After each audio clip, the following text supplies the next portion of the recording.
কি চিনতে পারতাছো না?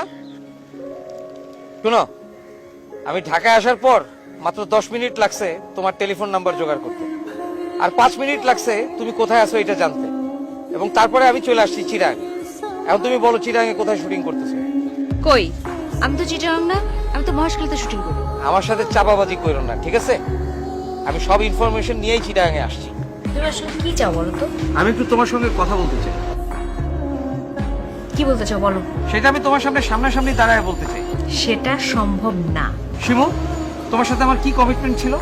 আমি বিদেশ যাবো, টাকা রোজগার করবো, তারপরে ফিরে এসে তোমার বিয়ে করবো। আর এখন তুমি আমার চিনোই না, তুমি অনেক বড় স্টার হয়ে গেছো। তাই দেখো, আমি এখানে একটা কাজে আসছি, এখানে তোমার সাথে আলাদাভাবে আমার পক্ষে দেখা করা সম্ভব না। আমি কাজ শেষ করে ঢাকায় যাই, তারপর তোমার সাথে আমি সব বিষয়ে কথা বলবো। ওকে? দেখো শিমু, আমি এখানেই তোমার সাথে কথা বলতে চাই, 5 মিনিটের জন্য হলেও বলতে চাই, সামনাসামনি দাঁড়ায়া। তারপর যদি আমার মনে হয় যে তোমার সাথে আমার জীবনে আর দেখা করার দরকার নাই, I will never disturb you, কিন্তু I must meet you here. Okay, তুমি আমার সাথে অল্প সময়ের জন্য কথা বলতে পারবা, কিন্তু একটা শর্ত আছে। যখন আমার আশেপাশে কোনো লোকজন থাকবে না, তখনই শুধুমাত্র তুমি আমার সামনে আসতে পারবে। যদি আমার আশেপাশের লোকজন থাকার সময় তুমি আসো, বুঝো এইখানে কিন্তু তোমার কেউ চিনে না। আমি যদি চিৎকার করি, তুমি কিন্তু অনেক ঝামেলায় পড়ে যাবে। আর শোনো, আমার প্রচন্ড মাইগ্রেনের পেন উঠছে, ঠিক আছে? এখন আমি তোমার সাথে কথা বলতে পারবো না। কোথায় অফিস থাকি? আচ্ছা, তুমি কি আমার কাছ থেকে পালায় থাকতে পারবা? তুমি আমার চিনো না, তুমি জেনে যাইতেছো, দেখতেছো না আমি গিয়ে হাজির হইতেছি। দেখো, এখানে আমার শুটিং চলতেছে, আশেপাশে ইউনিটের অনেক লোকজন আছে। তুমি এখন প্লিজ যাও, সিন ক্রিয়েট করো না, আমি তোমার সাথে পরে ফোনে কথা বলবো। ওকে? শিমু, তোমার সাথে আমার কি কমিটমেন্ট ছিল বলো? কথা ছিল না যে আমি লন্ডন থেকে ফিরে আসলেই আমরা বিয়ে করব? আর এখন তুমি স্টার হয়ে গেছো, আমার চিনো না, আমার অ্যাভয়েড করতেছো, কেন এরকম করতেছো?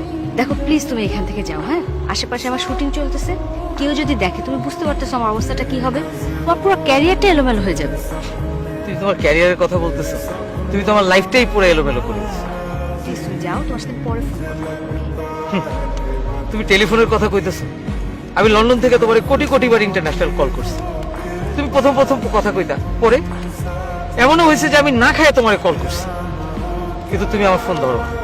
স্টার হওয়ার পর থেকে তুমি আমারে চেনো। এই বাংলাদেশে আসার পর থেকে যখনই আমি তোমারে কল করি, তুমি তোমার শুটিং এ আছে, নালে তোমার মাথা ব্যথা করতেছে, স্পটে গেলে তুমি আমার দেখে পলায় হোটেলে চলে যাও। এগুলো কি করতেছো তুমি? তুমি যাও প্লিজ, আমার শুটিং এর লোকজন আসছে। আমি যাবো না।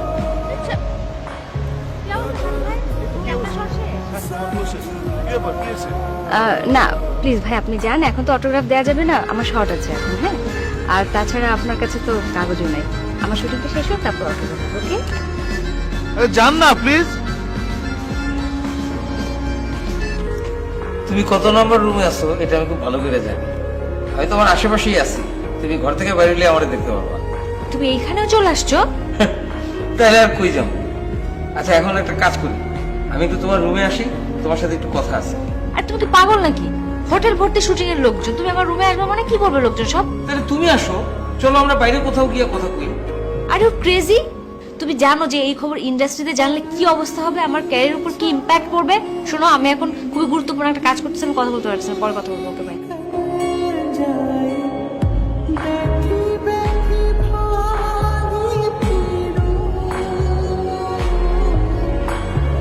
প্লিজ তুমি এখান থেকে যাও। হ্যাঁ, আশেপাশে আমার শুটিং চলতেছে, কেউ যদি দেখে, তুমি বুঝতে পারতেছো আমার অবস্থাটা কি হবে।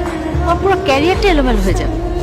তুমি তোমার ক্যারিয়ারের কথা বলতেছো, তুমি তোমার লাইফটাই পুরো এলোমেলো করে দিচ্ছো।